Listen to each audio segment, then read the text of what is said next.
You're getting married in 2 weeks. Magnolia Brenner dropped the coffee mug she was holding.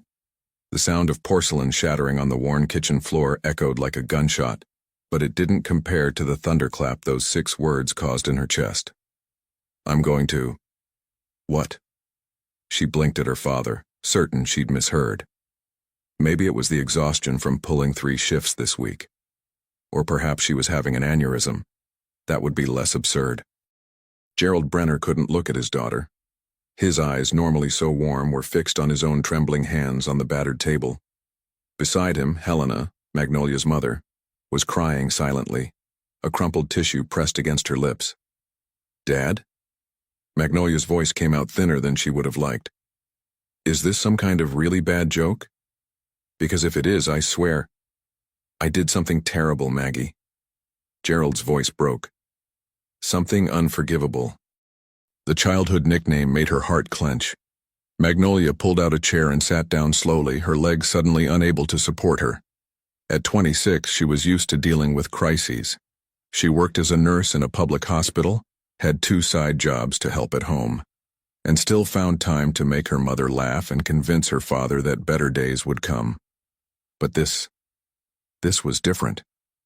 Dad, what did you do? Gerald finally raised his gaze, and Magnolia felt her stomach plummet. There was guilt there, and desperation, and something that looked frighteningly like defeat. I borrowed money from the wrong people. He swallowed hard. Many people, for years, to keep the store running, to pay for your mother's treatment, to... Wait. Magnolia raised her hand, her brain refusing to process. How much? Silence. Dad, how much? 340,000. The world stopped spinning. Magnolia knew the family's small bookstore was in trouble.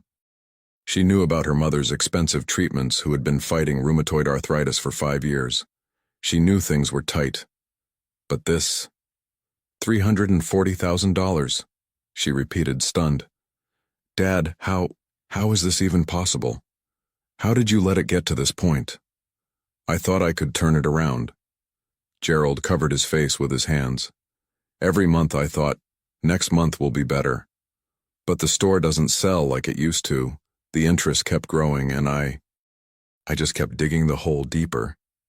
Helena sobbed louder. It's my fault, the medications, the doctors, everything. No. Magnolia squeezed her mother's hand firmly. It's nobody's fault for getting sick, Mom. She took a deep breath, trying to organize her thoughts. Okay. Let's think. We can sell the house, the store, my car. It's not enough. Gerald's voice was hollow. And even if it were, they won't wait. They've already waited too long. They came here yesterday and said if I don't pay by the end of the month... He didn't finish the sentence, but he didn't need to. And where does marriage fit into this horror story? Magnolia asked, though part of her already knew she wouldn't like the answer. It was Helena who responded, her voice choked.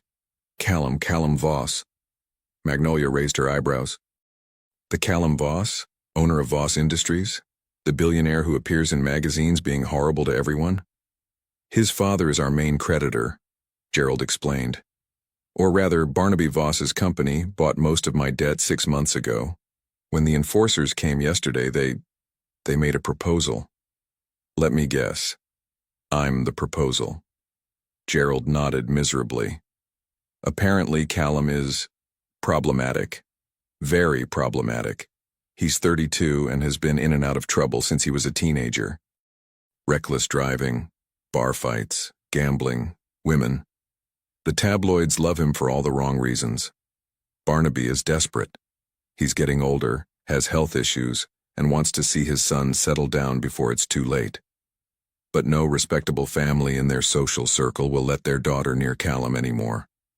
How comforting. The Voss family reputation is hanging by a thread, Helena added quietly.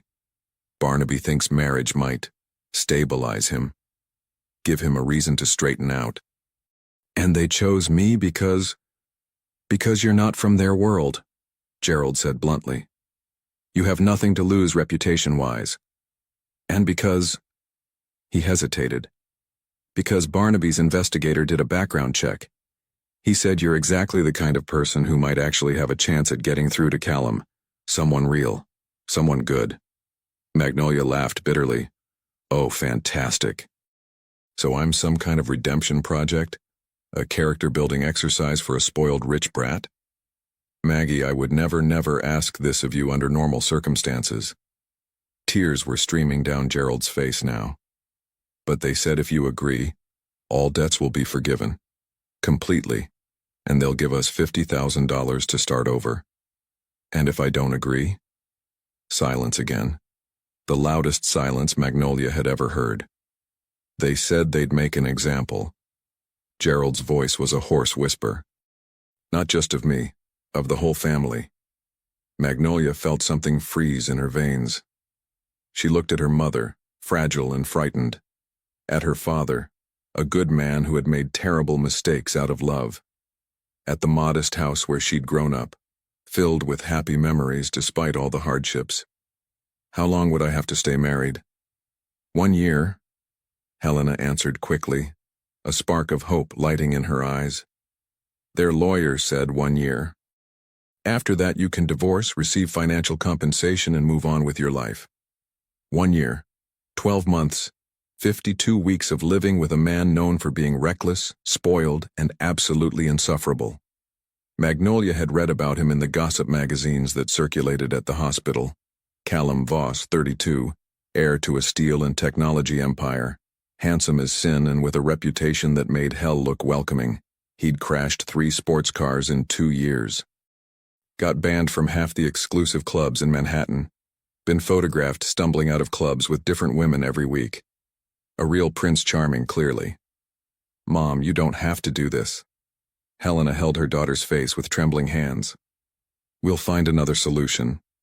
Your father and I could... Run where, Mom? Magnolia asked gently. Start over with no money, no medication for you, looking over our shoulders forever? She shook her head. No, we're not living like that. So you'll do it? Gerald asked, his voice loaded with equal measures of guilt and relief. Magnolia stood and walked to the window, observing the small garden where her mother used to grow roses. Before the illness, before everything fell apart, she thought about her carefully planned life. Maybe going back to school, specializing, perhaps meeting someone nice, building something at her own pace.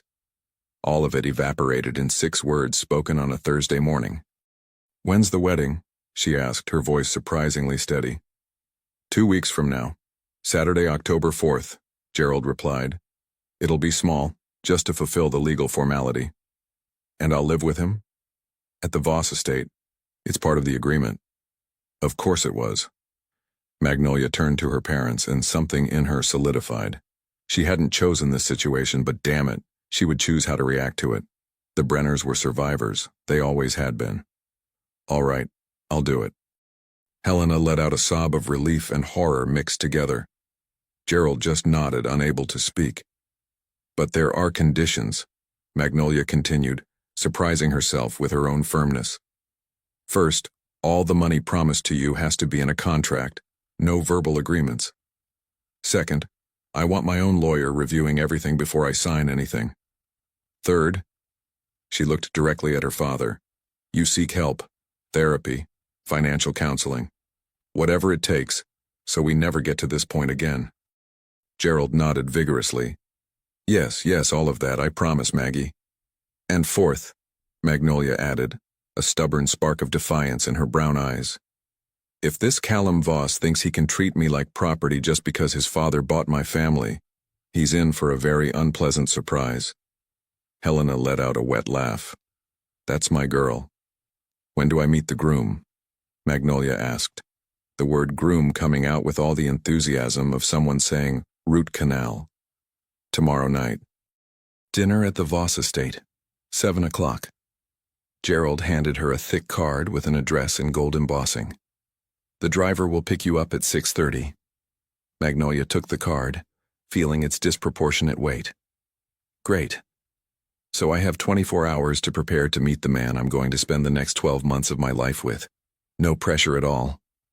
That night, lying in her narrow bed, Staring at the cracked ceiling of the room where she'd grown up, Magnolia finally let the tears come. Not dramatic tears, but that kind of silent, exhausted crying of someone who realizes life has just completely turned upside down. She grabbed her phone and opened the browser, searching for Callum Voss. The images that appeared showed a devastatingly handsome man. Perfectly styled black hair, angular jaw, blue eyes so clear they seemed to pierce through the screen. Tall, broad-shouldered, always in suits that probably cost more than her car. But unlike most billionaire heirs who posed with practiced smiles, Callum looked wild. There was something untamed in his eyes, something reckless in his grin. Photos of him leaving nightclubs at 4 a.m., getting into shouting matches with paparazzi, jumping off a yacht in the Mediterranean, racing motorcycles, always with that same expression, defiant, restless, dangerous. Wonderful, Magnolia murmured. I'm marrying Captain Chaos. She kept scrolling. There were photos of him at charity events, always looking like he'd rather be anywhere else. Photos from business meetings where he seemed 3 seconds from walking out. And then, an older photo. Callum at maybe 20, genuinely smiling beside an elderly man with kind eyes and silver hair. Barnaby Voss, the caption read. Voss Industries founder with son and heir Callum Voss. The father. The one who was getting older and desperate to see his son settle down. Magnolia studied the photo. The young Callum in that image looked different, almost happy, almost at peace. What had happened to turn him into the man in the recent photos? She sighed and tossed the phone aside. It didn't really matter. She wasn't marrying to understand Callum Voss or fix him. She was marrying to save her family. 1 year of unhappiness was a price she was willing to pay. But as sleep finally reached her, a stubborn part of her, the part that had always been too optimistic for her own good, whispered, what if? What if there was more to that man than the wild facade? What if, in some crazy, improbable universe, something good could come from this whole mess? Magnolia laughed alone in the dark. Yeah, right. And Santa Claus exists, and unicorns are real, and I'm going to win the lottery. But deep down, way down, that spark of hope, that stubborn and ridiculous thing that had made her choose to be a nurse, that made her believe there was always light at the end of the tunnel, refused to be completely extinguished. Tomorrow she would meet Callum Voss, and then, well, the universe better brace itself. Because Magnolia Brenner wasn't born to be a silent, obedient trophy wife, and if her future husband didn't know that yet, he was about to learn. The hard way. The Voss estate wasn't just big, it was obscenely, offensively massive.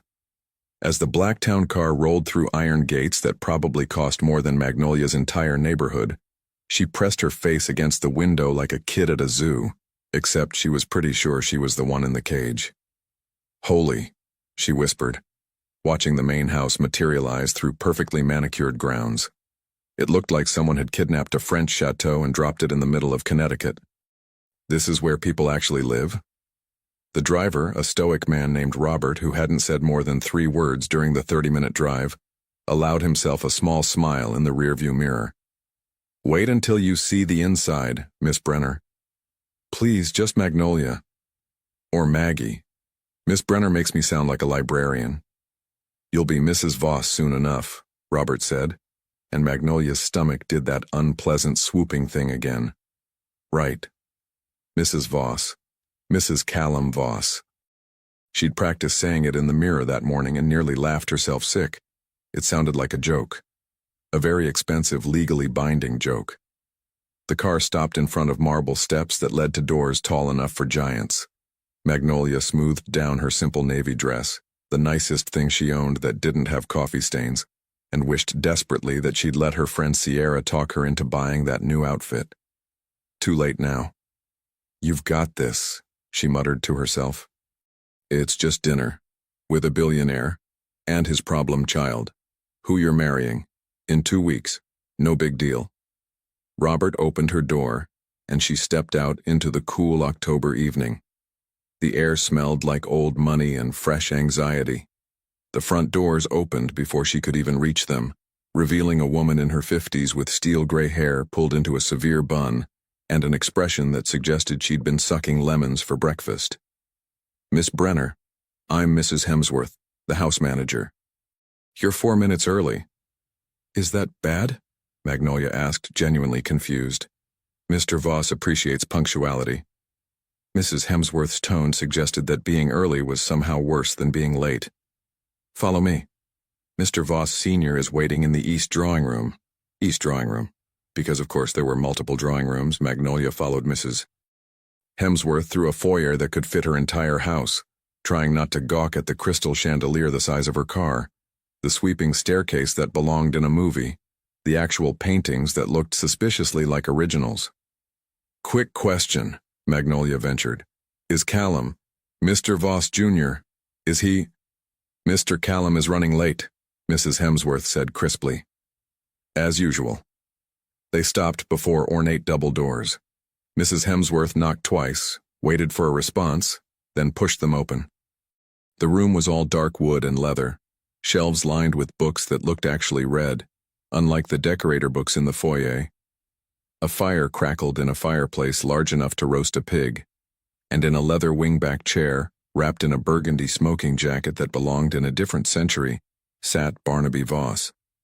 He wasn't what Magnolia expected. Yes, he was clearly wealthy.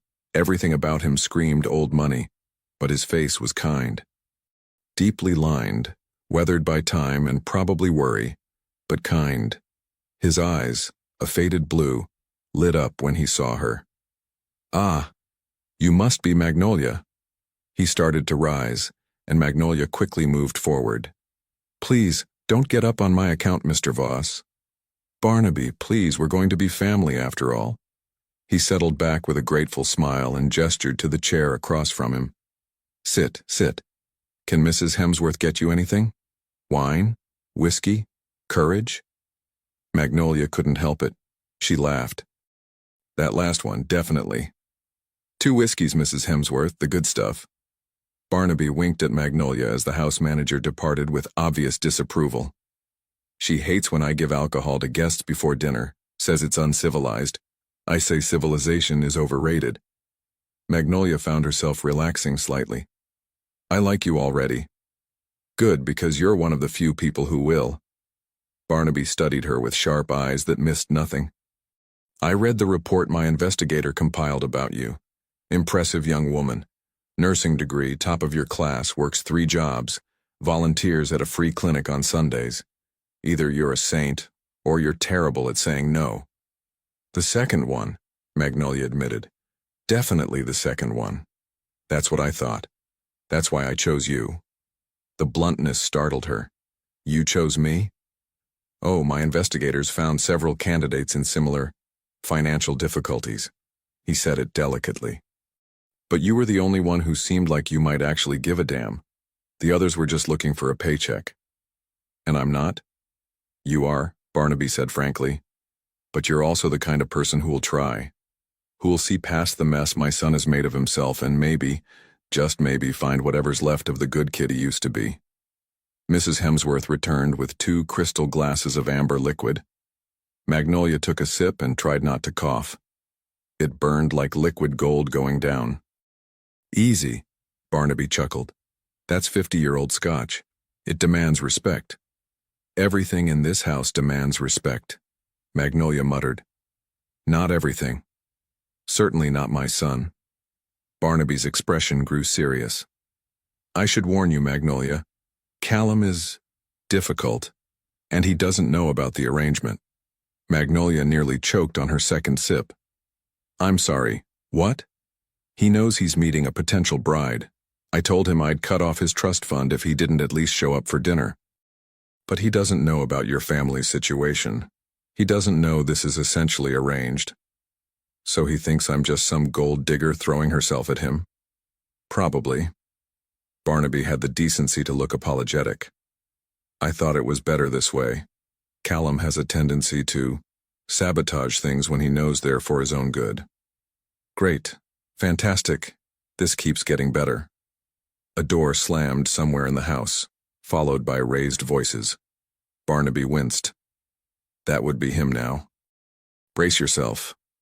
The drawing room doors burst open and Magnolia's breath caught. Photos didn't do Callum Voss justice. Or maybe they did him too much justice.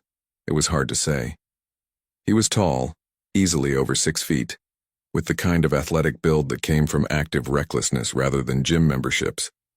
His black hair was deliberately messy, like he'd run his hands through it too many times. He wore dark jeans, a white t-shirt that probably cost more than her monthly rent, and a leather jacket that had definitely seen better days. But it was his eyes that got her.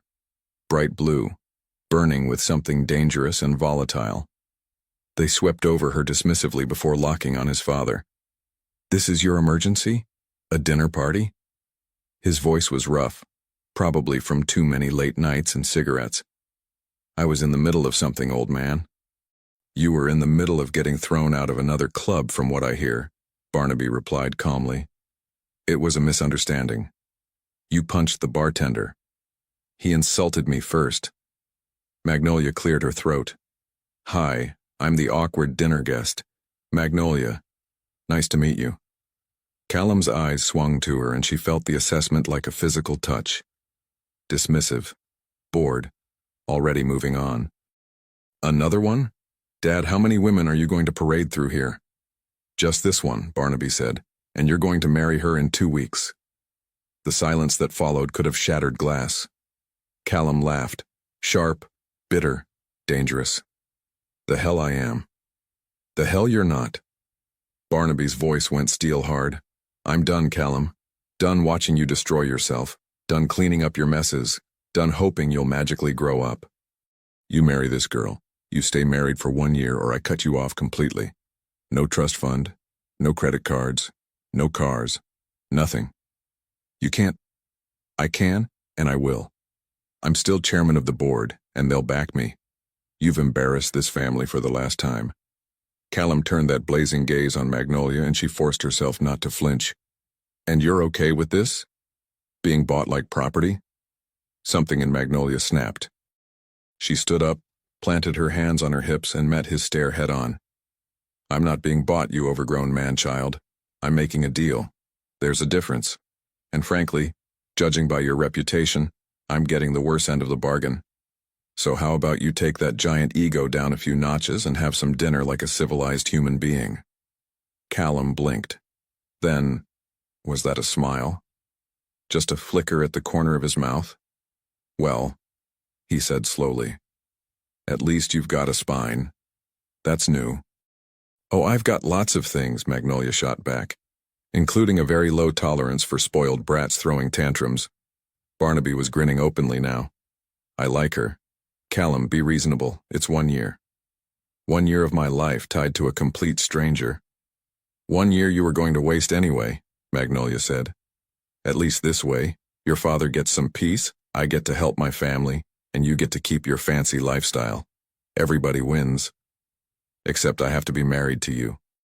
Trust me, the feeling's mutual, Captain Chaos." This time Callum definitely smiled, sharp and wolfish. "Captain Chaos, I like that. I wasn't complimenting you." "I know." He studied her with new interest, like she'd just become something other than background noise. "Fine, I'll do the dinner, but I'm not promising anything beyond that." "Neither am I," Magnolia said coolly.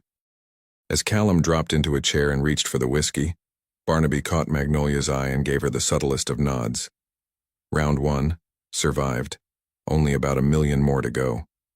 Dinner was served in a dining room that could comfortably seat 30 people, which made the 3 of them at one end of the obscenely long table look absolutely ridiculous. Magnolia sat across from Callum, with Barnaby at the head, like a referee at a particularly volatile boxing match. "So, Magnolia," Callum drawled, swirling wine in a crystal glass that probably cost more than her monthly rent. "Tell me about yourself. What's a nice girl like you doing in an arrangement like this?" "Callum," Barnaby warned. "What? I'm making conversation. Isn't that what we're supposed to do? Get to know each other before we're legally bound for a whole year?" He leaned back, that dangerous smile playing on his lips. "Or should we skip straight to the part where you tell me what you're really after?" Magnolia cut into her steak with deliberate precision. "You want the truth? That would be refreshing." My father made some catastrophically bad financial decisions, and your father's company owns the debt. This arrangement clears that debt and gives my family a fresh start. There. Happy? No mystery, no hidden agenda. Just desperation, and a really terrible set of circumstances. The bluntness clearly caught him off guard. Callum's smile faltered for just a second. At least you're honest about being bought. And at least you're consistent about being an ass, Magnolia replied sweetly. But here's the thing, Captain. I don't actually need you to like me. I don't even need you to tolerate me. I just need you to show up, sign papers, and not make this year more miserable than it already promises to be. Think you can manage that? Barnaby was trying very hard not to laugh into his wine. You know what your problem is? Callum leaned forward, those blue eyes intense. You think you've got me figured out. Poor little rich boy. Too much money, no direction, needs a good woman to straighten him out. That's the fairy tale Dad's selling you, right? Actually, the fairy tale your father's selling me is that underneath all this, she gestured vaguely at him. Performance art of rebellion, there might be an actual human being, but honestly, I'm not convinced. Performance art? He laughed, sharp and genuine. That's a new one. Oh, please. The leather jacket, the brooding stares, the whole bad boy billionaire thing. It's very calculated, very practiced. Magnolia took a sip of her wine, maintaining eye contact. Real rebels don't work this hard at looking rebellious. Something flickered across Callum's face. Surprise, maybe, or recognition. You're awfully confident for someone who met me 20 minutes ago. I'm a nurse. I've seen every type of person in crisis, including rich boys who think the world owes them something. She set her glass down. The question is, what are you so angry about? I'm not angry. You punched a bartender last night. He had it coming. I'm sure he did. Her voice was gentle now, which seemed to unnerve him more than her earlier sharpness. Just like the paparazzi you shoved last month, and the valet you yelled at, and the... Okay, I get it, you read the tabloids, congratulations. Callum pushed his plate away, appetite apparently gone. What do you want? A psychology degree to go with your nursing license. I want to understand what I'm getting into. You're getting into a business arrangement, nothing more. For a whole year. 11 months and 3 weeks, technically. I plan to file for divorce the second the contract allows it. How romantic, Magnolia said dryly. You really know how to sweep a girl off her feet. I'm not trying to sweep you anywhere, I'm trying to survive a year with minimal damage to both of us. On that, we finally agree. They stared at each other across the table, tension crackling like the fire in the nearby hearth. Barnaby cleared his throat. Well, this is going better than expected. Really? Magnolia and Callum said simultaneously, then glared at each other for the jinx. Oh yes. Neither of you has thrown anything, stormed out, or called a lawyer. For Callum, that's practically a successful relationship. Barnaby signaled for the next course. Besides, I see something interesting here. What's that? Callum asked warily. You're actually engaged in this conversation. Usually by now you've pulled out your phone and started ignoring everyone. Barnaby's eyes twinkled. Magnolia, you've accomplished what no one else has in years. You've gotten my son's full attention. Lucky me, Magnolia muttered. Lucky both of you, Barnaby corrected. Now let's discuss the practical arrangements. You'll move into the East Wing next Friday, Magnolia. The wedding is Saturday afternoon, small ceremony, just immediate family and legal witnesses. I don't have immediate family besides my parents, Magnolia said. And I'd prefer none of mine attend, Callum added. I'm your immediate family, you ungrateful brat, Barnaby said mildly. I'll be there, and that's final. Now after the wedding, you'll both live in the East Wing. Separate bedrooms, of course. Of course, Magnolia said quickly. Obviously, Callum agreed. But you'll need to maintain appearances of a real marriage. Occasional public outings, family dinners, that sort of thing. The press will be interested, especially given Callum's history. Great, I'll be tabloid fodder. Magnolia rubbed her temples. This just gets better. Think of it as character building, Callum suggested, that wolfish smile returning. I have plenty of character, thanks. What I need is a strong drink and maybe a time machine. Fresh out of time machines. But I know where Dad keeps the good whiskey. Was Callum Voss actually trying to bond with her? Over alcohol and shared misery? Tempting, but I should probably keep my wits about me around you. Smart girl. He studied her with something that might have been respect. You might actually survive this. Oh, I'll survive. The question is whether you will. Barnaby was positively beaming now. Excellent. Excellent. See, you're already developing banter. That's very promising. It's called hostility, Dad. Potato, potato. Barnaby waved his fork. Magnolia, tell me about your work. Barnaby's investigator mentioned you're quite dedicated to your patients. Grateful for safer ground, Magnolia relaxed slightly. I work in the ER mostly. It's chaotic, but I like feeling useful. Like I'm actually making a difference, you know? That's admirable, Barnaby said warmly. Will you continue working after the marriage? Magnolia glanced at Callum, who was watching her with an unreadable expression. I hadn't thought about it. Can I? It's your life, Callum said, surprising her. Do what you want. Within reason, Barnaby added. The media attention might make the ER difficult. But we could arrange something.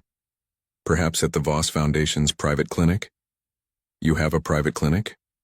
Several, part of our charitable work. Barnaby looked pointedly at his son. Work you were supposed to be involved with, Callum. I'm involved. Writing checks doesn't count. It's literally the most helpful thing I could do. You want me actually treating patients? I'd probably kill someone. You might surprise yourself, Magnolia said quietly. Something in her tone made Callum look at her sharply. Don't. Don't what? Don't try to fix me. Don't try to save me. Don't try to find the good in me or whatever redemption arc you're imagining. I'm not a project. I never said you were. You're thinking it. Everyone thinks it. Poor Callum. If he just had the right influence, he'd turn his life around. His voice was bitter. Newsflash. I like my life. I like doing what I want, when I want, with who I want. This marriage thing, it's just a box I have to check to keep my money. Nothing more. Got it. Magnolia met his defensive anger with calm acceptance. You've made yourself very clear. The certainty in her voice seemed to deflate him somehow, like he'd been expecting a fight and didn't know what to do when she didn't give him one. Good, he said, but it sounded uncertain. Good, she echoed. Barnaby looked between them, a knowing smile on his weathered face. Well then, who wants dessert? Later, as Robert drove Magnolia home, she stared out at the dark Connecticut countryside and tried to process the evening. Callum Voss was everything she'd expected. Arrogant, defensive, deliberately provocative. But he was also something she hadn't expected. Wounded. She'd seen it in his eyes when she'd asked what he was angry about. That flash of something raw and real beneath all the bravado. Her phone buzzed. An unknown number. Don't think tonight changed anything. Still planning to make your life hell for the next year. Captain Chaos. Despite everything, Magnolia smiled. Bring it on, Captain. I've survived worse than you. The girl you're stuck with 3 dots appeared, then disappeared, then appeared again. We'll see about that. Magnolia leaned her head against the cool window. 1 year. She could survive anything for 1 year. Even Callum Voss. Probably. Maybe. God help her. Magnolia had exactly 3 suitcases, 2 cardboard boxes, and a dying succulent named Gerald Jr. This was apparently hilarious to the moving crew Barnaby had sent, who kept exchanging glances like they'd never seen someone with so few possessions. That's everything? The head mover asked for the 3rd time, staring at her meager pile in the driveway. Yep, I live simply. She didn't mention it was less about minimalism and more about being too broke to accumulate stuff. Problem? No, ma'am. Just Mr. Voss's last girlfriend had 17 suitcases, just for shoes. Well, I'm not his girlfriend, I'm his... She stopped, the word catching in her throat. His wife. Almost, in 24 hours. God, that was terrifying. Her mother appeared in the doorway, already crying. Helena had been crying on and off for a week, oscillating between guilt and relief and hope that maybe, somehow, this would all work out. Mom, we talked about this. No crying until after I leave. I can't help it. Helena pulled her into a fierce hug. My baby is getting married. To a stranger, for money. It's not exactly a fairy tale. Maybe not yet. Helena pulled back, holding Magnolia's face in her trembling hands. But I see the way you talk about him. There's something there. Yeah, it's called mutual hostility. It's called chemistry, sweetheart. I've been married 30 years, I know the difference. Helena smiled through her tears. Just give him a chance. Give yourself a chance. Gerald emerged, looking better than he had in months. The weight of the debt had been literally killing him, and now that it was resolved, albeit in the most bizarre way possible, color had returned to his face. He'd already had 3 sessions with a therapist and a financial advisor. Baby steps. Princess. He hugged her tight. You don't have to do this. We can still find another way. Dad, we've been over this. She squeezed him back. I'm doing this. It's 1 year, and then I'm free, you guys are safe, and everyone moves on. Easy. Nothing about this is easy, Gerald said quietly. But you're the strongest person I know. If anyone can handle Callum Voss, it's you. Or I'll murder him within a week. 50-50 odds. Please don't murder your husband before the honeymoon, Helena said. It's bad form. There's not going to be a honeymoon, Mom. This isn't that kind of marriage. But even as she said it, she thought about those text messages. They'd been exchanging them all week. Callum sending deliberately provocative comments, Magnolia firing back with equal sass. It was stupid, childish, and somehow the best part of her days. Your room is ready. It's pink, very pink. Hope you like pink. Cece, I swear if you've done something ridiculous. Maggie, me. Ridiculous? Never. See you tomorrow, wife. Cece. The car ride to the estate felt both too long and too short.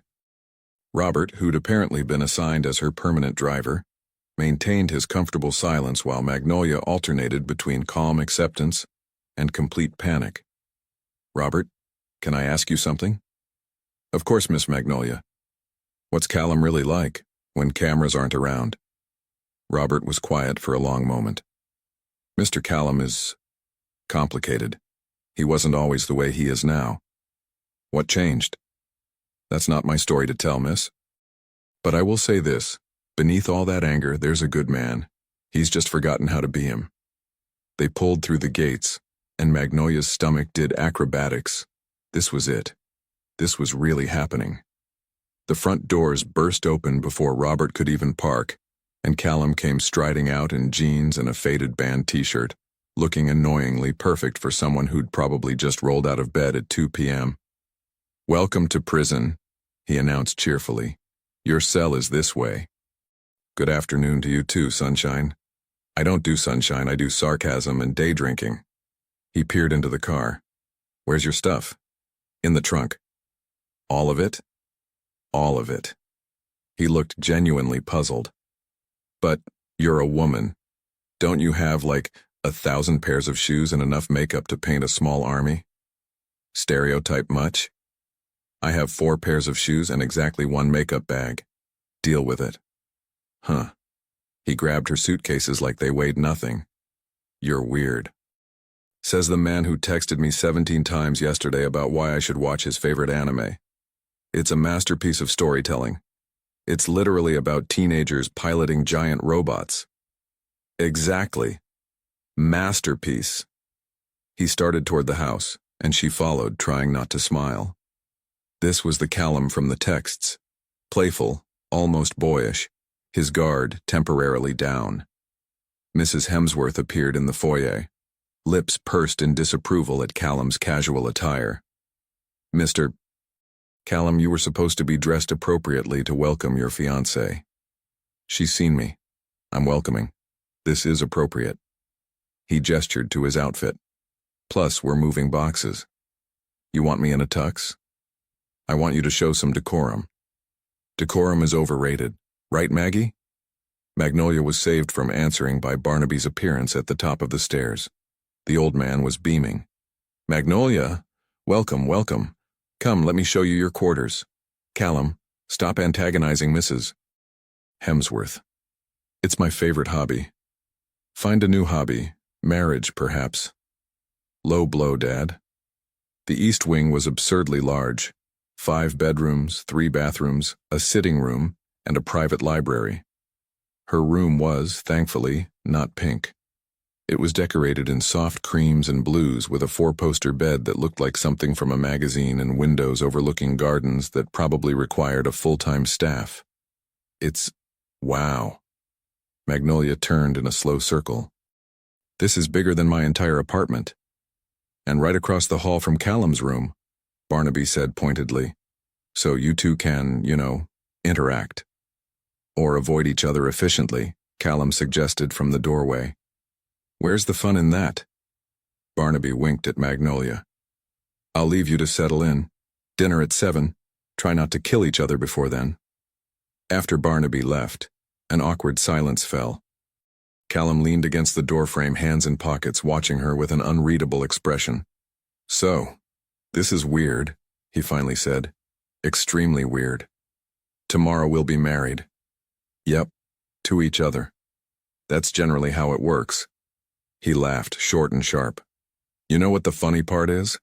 You're the first woman in years who doesn't look at me like I'm either a prize to be won or a project to fix. That's because you're neither. You're just a guy. Just a guy. He tested the words. A guy worth $300 million.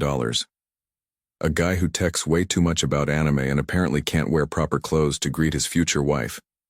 She started unpacking, needing something to do with her hands.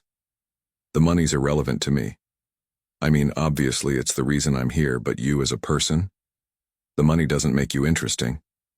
What does? The question was so genuine, so unguarded, that she looked up sharply. He looked almost vulnerable. I don't know yet, she said honestly, but I'm weirdly curious to find out. Something shifted in his expression, surprise maybe, or hope. Yeah? Yeah, I mean, we're stuck together for a year. Might as well figure out if there's an actual human under all that designer attitude. There might not be. Then at least I'll know for sure. She pulled out Gerald Jr., who was looking particularly pathetic. Where's the best light in here? My plant needs to survive this arrangement too. Callum pushed off the doorframe and walked to the window. Here, east-facing morning sun. Perfect for succulents. How do you know about plants? I know about lots of things people don't expect. He helped her position the pot, their hands accidentally brushing. Both of them pulled back quickly. Listen, about tomorrow. The wedding? Yeah, it's going to be weird. Press might show up despite the private ceremony thing. Dad's going to be emotional. Mrs. Hemsworth will judge everything. He met her eyes. But we'll get through it. Together. Kind of together. The foundation of every great marriage. Hey, we're not aiming for great. We're aiming for survivable. How romantic. I don't do romance, I do sarcasm and day drinking, I remember. She smiled despite herself. You know what, I think we might actually pull this off. The marriage, the survival. He smiled back, genuine and unexpected. Yeah, maybe we will. As he left, Magnolia sank onto the enormous bed and stared at the ceiling. Tomorrow she'd be Mrs. Callum Voss. God help them both. Magnolia woke up on her wedding day to someone pounding on her door at 6 a.m. Go away, she groaned into her pillow. Can't. Dad hired a whole team to make you presentable. Callum's voice filtered through the door. They're here with makeup and hair stuff and they look terrifying. She stumbled to the door and yanked it open. Callum stood there in pajama pants and nothing else, hair sticking up in every direction, looking unfairly good for someone who'd clearly just woken up. It's 6 in the morning. The wedding isn't until 3. Apparently, transformation takes time. He yawned. Fair warning. There's like 5 women downstairs with enough equipment to perform surgery. Mrs. Hemsworth is having a breakdown about timeline efficiency. This is insane. Welcome to Voss family events. Everything is insane. He studied her sleep-rumpled state. Oversized t-shirt, messy braid, no makeup. You look better like this, by the way. More real. Before she could process that unexpected compliment, he was gone, padding back to his room and leaving her flustered. The next 8 hours were a blur of hair pulling, makeup application, dress fittings, and increasingly frantic instructions from a coordinator named Stella, who treated the small ceremony like it was a royal wedding. Magnolia's mother cried through most of it. Her father looked shell-shocked in his rented tux, and through the window she could see a white tent being assembled in the garden, far more elaborate than small ceremony suggested. This is supposed to be simple, Magnolia protested as Stella added the 15th flower to her hair. Mr. Voss Sr.'s definition of simple is flexible, Stella said diplomatically. At 2:45 p.m., Magnolia stood in front of a full-length mirror and barely recognized herself. The dress was simple but elegant, ivory silk that draped perfectly, no train, no excessive detail. Her dark hair was swept up with those flowers woven through. Minimal makeup that somehow made her look luminous. She looked like a bride, a real bride, which made what she was about to do feel even more fraudulent. You're beautiful, sweetheart. Helena appeared behind her, eyes predictably wet. I know this isn't how you imagined your wedding day, but... Mom, it's okay. Magnolia squeezed her hand. Really? I'm okay. Was she? She honestly didn't know anymore. A soft knock, and Barnaby entered, distinguished in a navy suit. Magnolia, dear. You look absolutely radiant. His eyes were suspiciously bright. May I have a moment? Helena kissed her daughter's cheek and slipped out. Barnaby sat in the chair by the window, suddenly looking every one of his 70 years. I want to tell you something about Callum. Something that might help you understand. Magnolia sat across from him, dress rustling. Okay. 5 years ago Callum was engaged, really engaged, not this arrangement business, to a woman named Victoria. Barnaby's voice was heavy. She was from our world, appropriate family, everything seemed perfect. And then, 3 days before the wedding, she left him, took off with his best friend, and a considerable amount of money from his accounts. Oh God. It destroyed him. Not just the betrayal, but the humiliation. The tabloids had a field day. Everyone in our circle talked. And Callum, he decided if everyone thought he was a reckless disaster, he might as well become one.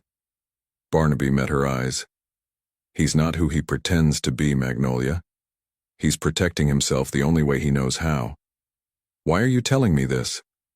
Because I see how he looks at you. Different than anyone since Victoria. Like maybe, just maybe, he's willing to risk believing in someone again. Barnaby stood, his hand gentle on her shoulder.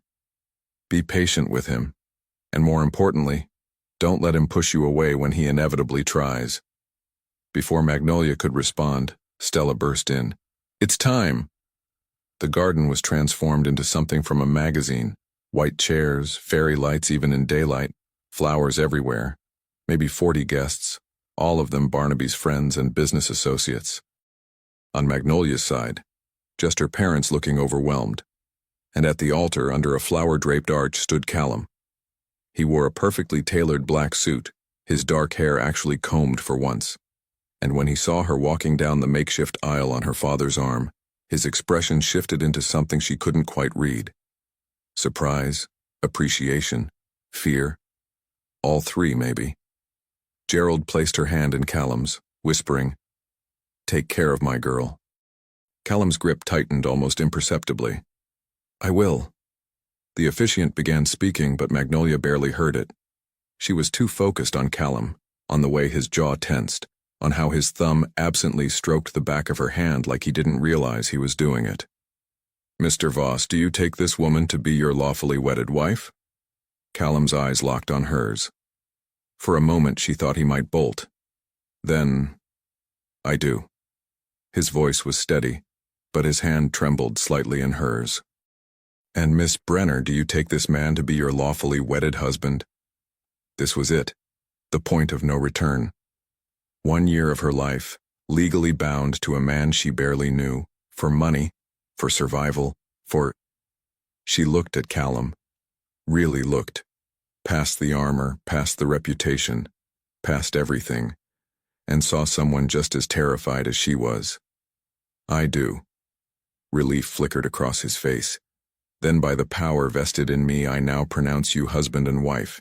You may kiss the bride." They both froze. "Right. That part. We should probably," Callum murmured. "Yeah, people are watching. Just a quick one." "Quick is good." He leaned in and she rose on her toes, and their lips met in what was supposed to be a brief, businesslike kiss to seal the deal. Except the moment their lips touched, something sparked. Electric. Unexpected. Dangerous. Callum's hand came up to cup her face, gentle, and the kiss deepened just slightly, just enough for her to taste champagne and mint and possibility. Her fingers clutched his lapels, keeping him close for one more heartbeat, one more second of this impossible thing that was definitely not supposed to feel like this. They broke apart, both breathing harder than they should be, eyes wide. "That was," Callum started. "Quick," Magnolia finished firmly. "That was quick." "Right, quick." The guests erupted into applause, oblivious to the minor earthquake that had just happened between the newlyweds. Barnaby was crying openly. Helena was sobbing. Gerald looked relieved it was over. Mrs. Hemsworth was already directing staff toward the reception tent. And Magnolia was married. Actually, legally, terrifyingly married. To Callum Voss, who was still holding her hand and looking at her like she'd just rewired his entire brain. "So," he said, voice rough, "that happened. That definitely happened. You okay?" The question was so genuine, so concerned, that something in her chest loosened. "Yeah. You?" He paused, seeming to search for words. "I'm better than I expected to be. Low bar. Extremely low bar." He smiled, and this time it reached his eyes. "Come on, wife. Let's go pretend to enjoy our own wedding reception." Such romance. "I told you, I don't do romance."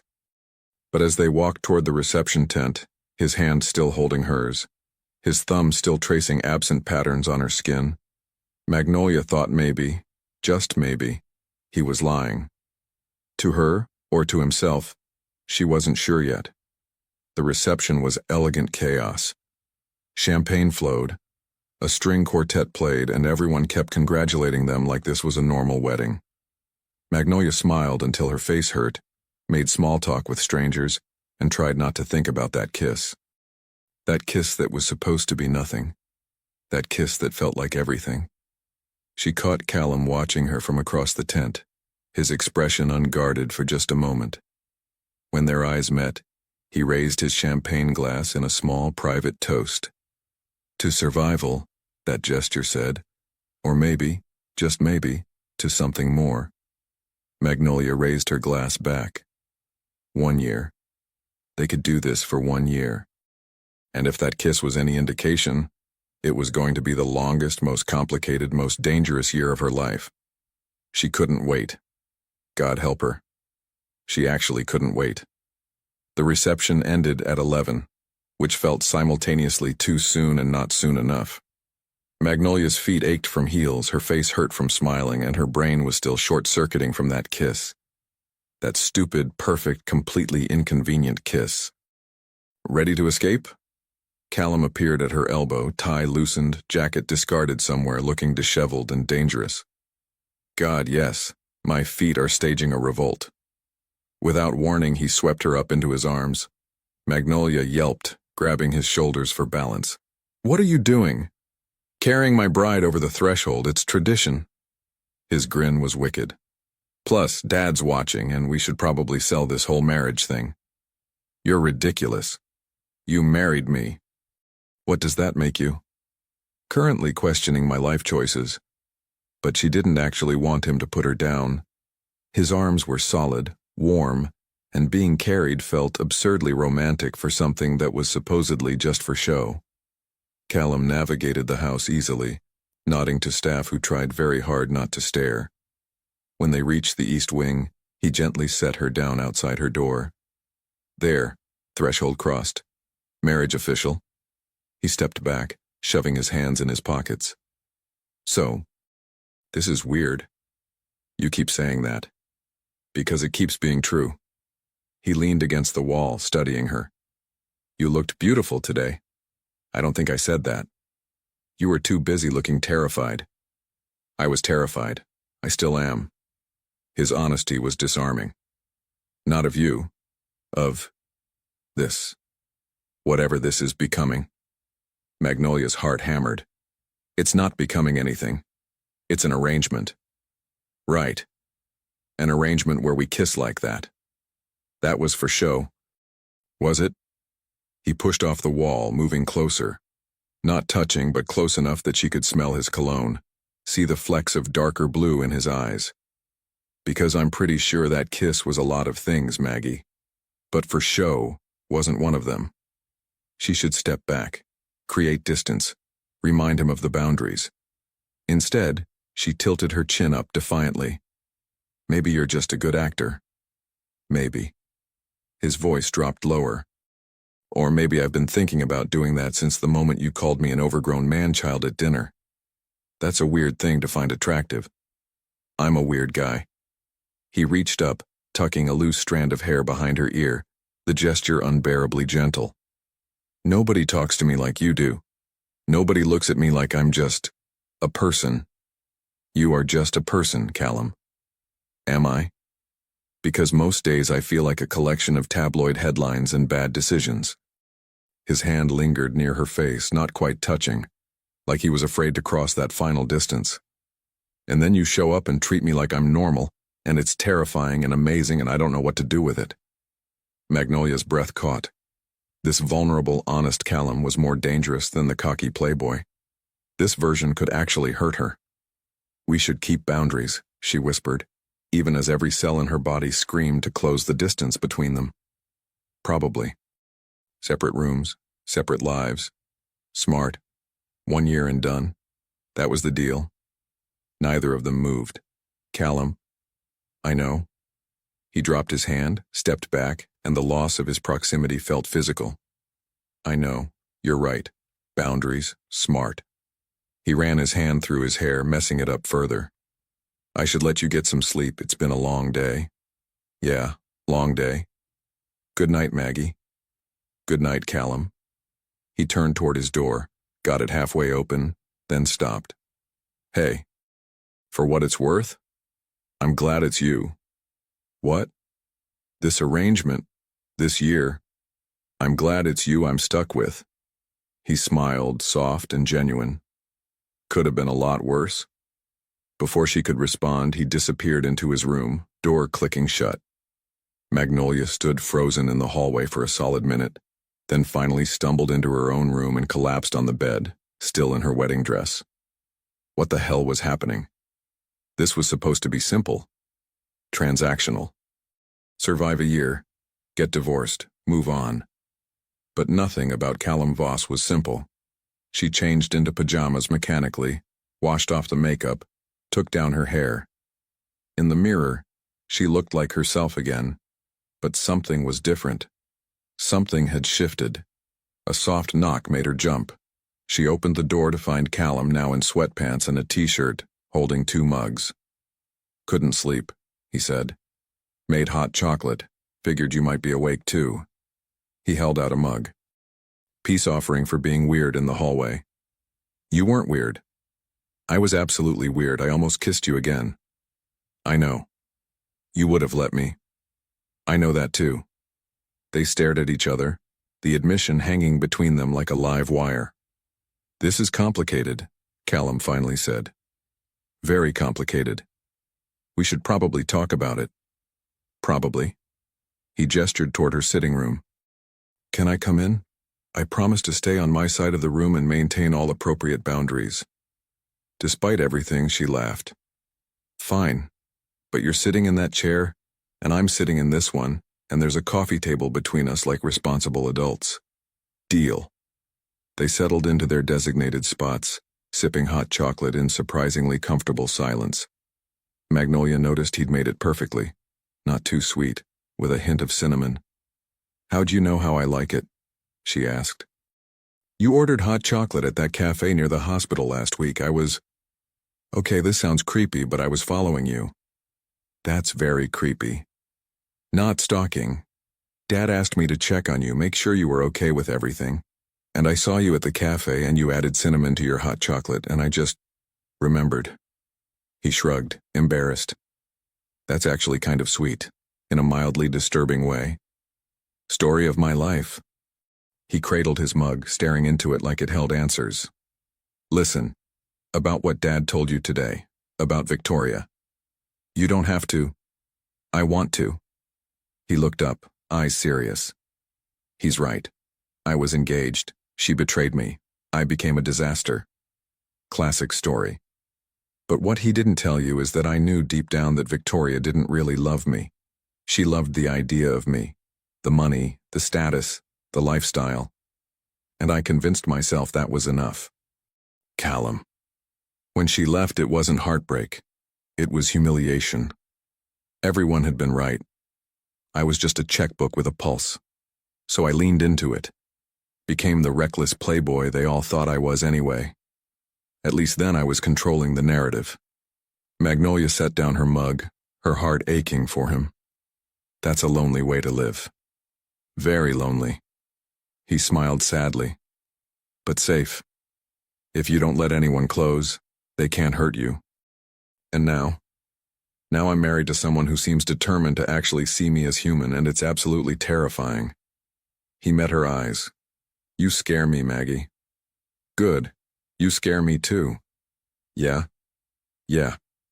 Because this was supposed to be simple, and you're making it complicated, and I don't know if I can handle complicated right now. So what do we do? Magnolia thought about it, really thought. We're honest. Painfully, brutally honest. No games, no pretending.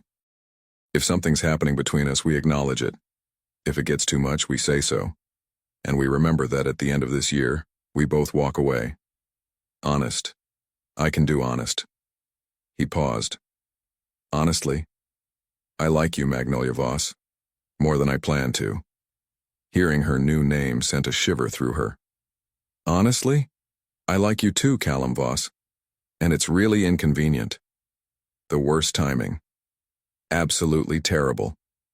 They grinned at each other across the coffee table, and something settled. An understanding. A truce. Maybe even the beginning of a friendship. Or something more dangerous than friendship. I should let you sleep, Callum said, standing. Big day tomorrow. What's tomorrow? Your first full day as Mrs. Voss. Dad's already planned a family brunch, and Mrs. Hemsworth will definitely judge what you wear. Oh, God. Welcome to the family. He paused at the door, then turned back. Hey, Maggie. Thanks. For what? For giving me a chance. For not running away screaming. For being you.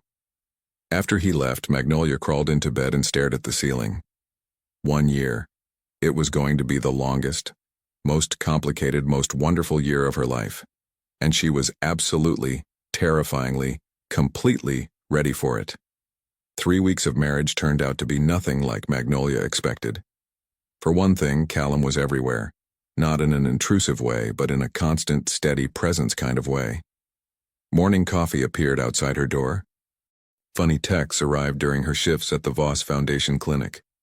He'd started joining her for late-night tea in the library, where they'd talk for hours about everything and nothing. This is dangerous, her friend Sierra said during lunch, eyes wide. You're describing a relationship, Maggie. An actual relationship. It's a friendship. We're roommates. Expensive, Legally bound roommates. Roommates don't look at each other the way you two looked at each other in that photo. Sierra shoved her phone across the table. Some gossip site had captured them at a charity gala last week. Callum's hand on the small of Magnolia's back, both of them laughing at something, the intimacy between them almost visible. Callum Voss reformed? Bad boy billionaire looks smitten with new wife. That's just good acting, Magnolia protested weakly. Honey, no one's that good an actor. Sierra leaned forward. You're falling for him. I'm not. You are. And unless I'm reading this completely wrong, he's falling for you too. Magnolia wanted to argue, but the truth was becoming harder to deny. Somewhere between the arrangement and the honesty, between the separate bedrooms and the shared midnight conversations, something had shifted. She was in trouble. Big trouble. That night she found Callum in the library, surrounded by papers and looking uncharacteristically stressed. What's wrong? He looked up, and she saw genuine worry in his eyes. It's Dad. His health's getting worse. The doctors want to try a new treatment, but it's experimental and he's being stubborn about it. Magnolia sat beside him, close enough that their shoulders touched. Have you talked to him? He won't listen to me. Says I'm being dramatic. Callum rubbed his face. I know I've been a disappointment to him for years, but I can't lose him, Maggie. He's the only person who never gave up on me. You're not a disappointment. I crashed 3 cars, got banned from half the clubs in Manhattan, made the tabloids more than actual celebrities. And you also show up for family dinners, you've been sober since the wedding, you started actually working at the foundation, and you make your wife hot chocolate when she can't sleep. She took his hand. You're not who you were, Callum. You've changed. Because of you. The words hung between them, heavy with meaning. I should talk to your dad, Magnolia said softly. About the treatment. Sometimes patients listen better to medical professionals than to worried family members. You'd do that? Of course. He's family now. The word felt right. Real. Callum's thumb stroked over her knuckles, and she didn't pull away. How did I get this lucky? By being forced into an arranged marriage with a woman desperate enough to say yes. Best, worst decision of my life. They stayed like that, hands linked, comfortable silence stretching between them. This was becoming normal, these quiet moments of connection that felt more intimate than any kiss. Maggie? Yeah? What happens when the year is up? The question she'd been avoiding. I don't know. We could... He stopped, seeming to struggle with the words. We could stay married for real if you wanted. Her heart stopped. Callum. I know it's crazy. I know it's not what we agreed. But I can't imagine going back to how things were before you. His voice was raw, honest. You make me want to be better. You make me want to be the person you see when you look at me. That person was always there. You just forgot him for a while. Then help me keep remembering. He turned to face her fully, both hands holding hers now. I'm not asking for an answer now. I just needed you to know that when this year ends, I don't want you to leave. I want... The library door burst open. Barnaby stood there, face pale, one hand clutching the doorframe. Dad. Callum was on his feet instantly, catching his father as he swayed. What happened? Just dizzy. I'm fine. But he clearly wasn't. His breathing was labored, his color terrible. We're going to the hospital. Now. Magnolia was already pulling out her phone. I'm calling Dr. Morrison. No hospitals, I hate hospitals. Tough. You're going. Callum's voice was steel. And you're getting that treatment? No more arguments. In the car, Barnaby's head rested against the seat, eyes closed. Magnolia sat beside him, monitoring his pulse, while Callum drove with controlled urgency. You two, Barnaby murmured suddenly. You're good together. Dad, save your strength. I'm not dying, I'm just sick. Let me talk. He opened his eyes, looking between them. I knew. When I chose Magnolia, I knew she'd be good for you. But I didn't expect this. Didn't expect you to actually fall in love. Dad, Don't deny it. I see how you look at her. Like she hung the moon. Barnaby smiled weakly. Best investment I ever made, forcing you two together. You're delirious, Callum said, but his voice was thick with emotion. I'm clear-headed for the first time in months. Barnaby reached for Magnolia's hand. Thank you, dear girl, for giving this stubborn fool a chance, for seeing past all his defenses. He makes it easy, Magnolia whispered, tears pricking her eyes. The hospital was chaos. Doctors, tests, worried conversations. Magnolia stayed close, translating medical jargon, asking the right questions, being the calm in Callum's storm. He paced like a caged animal until she grabbed his hand and pulled him to sit. He's going to be okay, she said firmly. The treatment has good success rates and he's strong. What if? No what ifs. We focus on the now. She squeezed his hand. And now your dad needs to see you being strong. Can you do that? He nodded, then suddenly pulled her into his arms, burying his face in her hair. I don't know how to do this without you. Good thing you don't have to.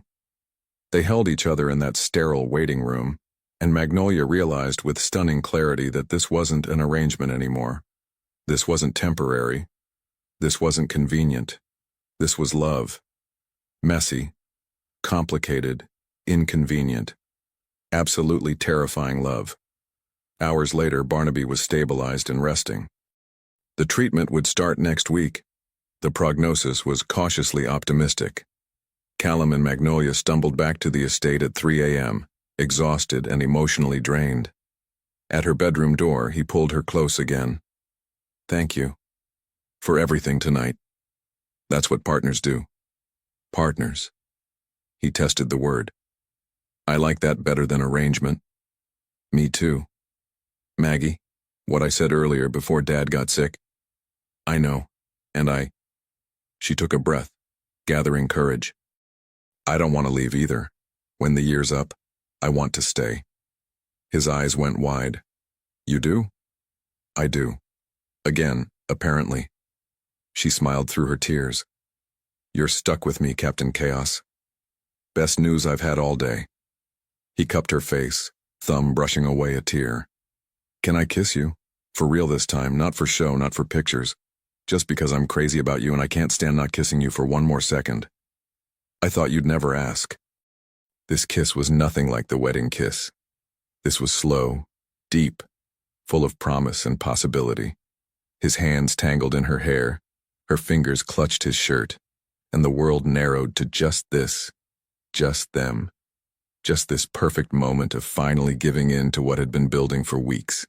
When they broke apart, both breathless, Callum rested his forehead against hers. So, about those separate bedrooms. She laughed. One step at a time, husband. I can do patient, probably, maybe. He kissed her again, quick and sweet. But fair warning, I'm going to want to do that constantly now. I'm counting on it. As she finally entered her room, Magnolia touched her lips, still tingling from the kiss. Through the wall, she heard Callum moving around in his room, probably as unable to sleep as she was. 3 weeks ago, she'd been terrified. Now she was terrified in a completely different way, because falling in love hadn't been part of the plan. But then again, nothing about Callum Voss had ever gone according to plan, and somehow that made it perfect. The morning of their 1-year anniversary arrived with unexpected snow. Magnolia woke to find the gardens blanketed in white and Callum's side of the bed empty. Yes, bed. Singular. The separate bedrooms had lasted exactly 2 more weeks after that first real kiss before they'd both given up the pretense. She found him in the kitchen, their kitchen now, not the formal one, making pancakes and humming off-key to some song on the radio.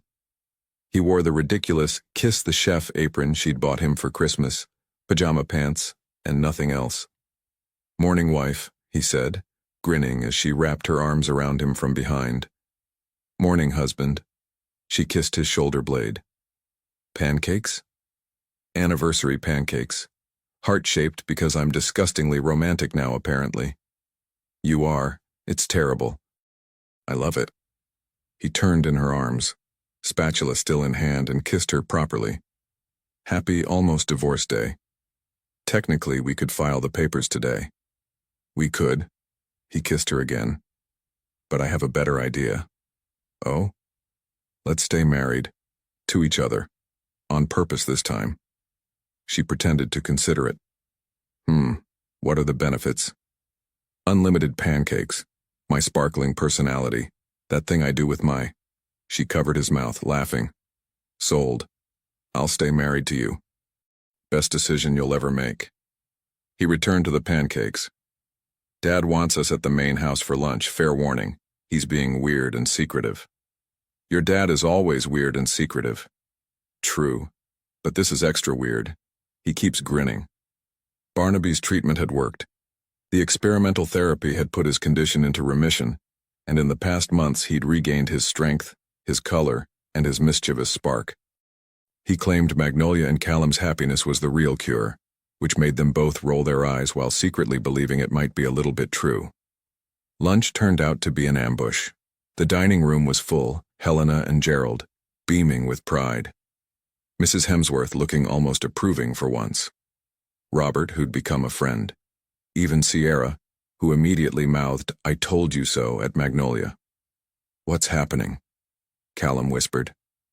"I have no idea." Barnaby stood at the head of the table, glass raised. "A year ago I made what seemed like a desperate, possibly insane decision. I forced my disaster of a son into an arranged marriage with a woman he'd never met." "Dad," Callum started. "I'm not finished. What I didn't know, what I hoped but didn't dare believe, was that I wasn't forcing anything. I was creating an opportunity for two stubborn, scared, absolutely perfect for each other people to find what they'd been looking for all along." Magnolia felt tears prick her eyes. Callum squeezed her hand under the table. "Magnolia, you saved my son. Not by fixing him. He was never broken, just lost. But by seeing him. Really seeing him. And Callum," Barnaby's voice thick with emotion, "you became the man I always knew you could be. The man you forgot you were." "I had a good reason to remember," Callum said, looking at Magnolia. "So today, instead of celebrating the end of an arrangement, we're celebrating the beginning of a real marriage, a real partnership, a real love story." Barnaby pulled out an envelope. "Which is why I'm officially tearing up the original contract. No more conditions, no more obligations, just two people who choose each other every single day." He ripped the paper dramatically, and everyone applauded. Magnolia was fully crying now, and Callum wasn't far behind. "There's more," Barnaby continued. "Callum, I'm stepping down as chairman of Voss Industries. Effective immediately, you and Magnolia will take over. Co-chairs, equal partners in everything." "Dad, what?" Callum stood, shocked. We can't." "You can and you will. You've proven yourself this year. You've been sober, dedicated, brilliant in every meeting. And Magnolia, your work at the foundation has been transformative. Together, you're going to do incredible things." Magnolia couldn't speak. This was too much. Too perfect.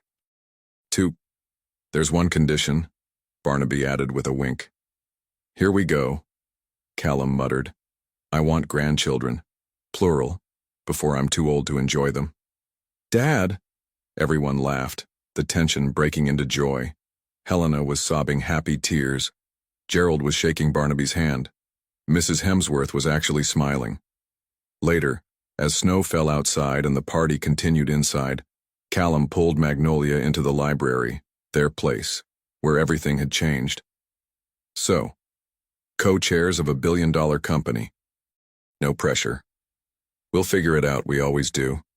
She wrapped her arms around his neck. "Together. Together," he echoed. "I like the sound of that. Callum Voss, are you getting sappy on me?" "Completely. It's your fault." He kissed her softly. "You ruined me for the bad boy life. Now I just want to come home to you every night and argue about what to watch on TV. That's the most romantic thing you've ever said." "I know. I'm getting good at this." He pulled a small box from his pocket. "Speaking of romantic, I know we're already married, but I never actually proposed. Seemed like something I should fix." Magnolia's breath caught. "Callum." He opened the box to reveal a stunning ring, not ostentatious, just perfect. An emerald, surrounded by small diamonds, the green reminding her of the gardens where they'd married.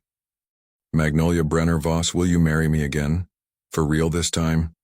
With no contracts, no arrangements, no escape clauses, just you, me, and whatever crazy future we build together? Yes. She was crying again, but happy tears this time. Yes, 1,000 times yes. He slipped the ring on her finger next to the simple band from their first wedding. Perfect fit. Just like us. We're not perfect. No, but we're perfect for each other. He kissed her, deep and sweet, and full of promise. I love you, Maggie. I'm pretty sure I loved you from the moment you called me Captain Chaos and refused to be impressed by my money. I love you too, even though you're still kind of a disaster. Your disaster. My disaster, she agreed. Through the window they could see their families laughing together, celebrating not an ending but a beginning. Gerald was teaching Barnaby some card game. Helena and Mrs. Hemsworth were actually having a pleasant conversation. Sierra was flirting with someone from the foundation. Everything had changed in a year. Everything had become exactly what it was supposed to be. Hey, Callum murmured against her hair. Thank you. For what? For saying yes. For staying. For loving me even when I was unlovable. For being my partner in this ridiculous, beautiful life. Always, Magnolia promised. Through everything, whatever comes next. Whatever comes next, he echoed. And as snow fell softly outside, they held each other close. Two people who'd been forced together by circumstance and chose to stay together by love. The arrangement had ended. The real story was just beginning. 3 years later. Daddy, Gerald Jr. is dying. Callum looked up from his laptop to see his 3-year-old daughter Violet, holding the ancient succulent with way too much drama for someone who'd inherited both her parents' flair for theatrics. Gerald Jr. is fine, baby. He's just being dramatic like your mother. I heard that, Magnolia called from the nursery, where their 6-month-old son, Barnaby Gerald Voss, yes, all those names, was supposedly napping but probably plotting world domination. Violet climbed into Callum's lap, crushing the quarterly reports he definitely wasn't going to finish now. Tell me the story again? Which story? How you and Mommy fell in love. It was her favorite bedtime story, the one she requested constantly. Callum had sanitized it considerably for a 3-year-old audience. Well, once upon a time, Grandpa Barnaby was very smart and made Daddy marry the most wonderful woman in the world. But you didn't want to. I didn't know I wanted to. I was being silly. Very silly, Violet agreed seriously. But then Mommy showed up and she was brave and smart and funny and she told Daddy he was being a man-child, which made Daddy like her even more.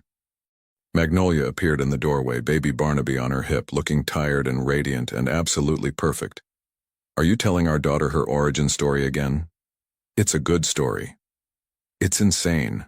We were forced into an arranged marriage. Best thing that ever happened to me. He pulled her down for a kiss while Violet made exaggerated gagging sounds. Gross. Parents kissing. Get used to it, Vi. Daddy kisses Mommy approximately 5,000 times a day. Conservative estimate, Callum agreed. The doorbell rang and moments later chaos erupted. Barnaby Sr., now fully healthy and spoiling his grandchildren rotten, Helena and Gerald, living in the renovated West Wing, Sierra, now dating the Foundation's director, and half the staff poured in for Sunday dinner, a tradition Magnolia had instituted and everyone secretly loved. As Callum watched his wife laugh with her mother, his father play with Violet, his son gurgle happily in Gerald's arms, he thought about that day a year ago when a desperate arrangement had seemed like the end of the world. It had been the beginning of everything. Hey, Captain Chaos, Magnolia said, sliding up beside him. What are you thinking about? How lucky I am. How I don't deserve you. The usual. You're right. You don't deserve me. Good thing I'm stuck with you anyway. Legally bound and everything. And emotionally and every other way. She kissed him softly. I love you, you overgrown man-child. I love you too, my brilliant, beautiful wife. Gross, Violet yelled again, but she was giggling. And in that moment, surrounded by family and love and laughter, Callum Voss, former disaster, current husband, father, and co-chair of Voss Industries, knew exactly what true wealth looked like. It looked like this. It looked like home. It looked like Magnolia. The end.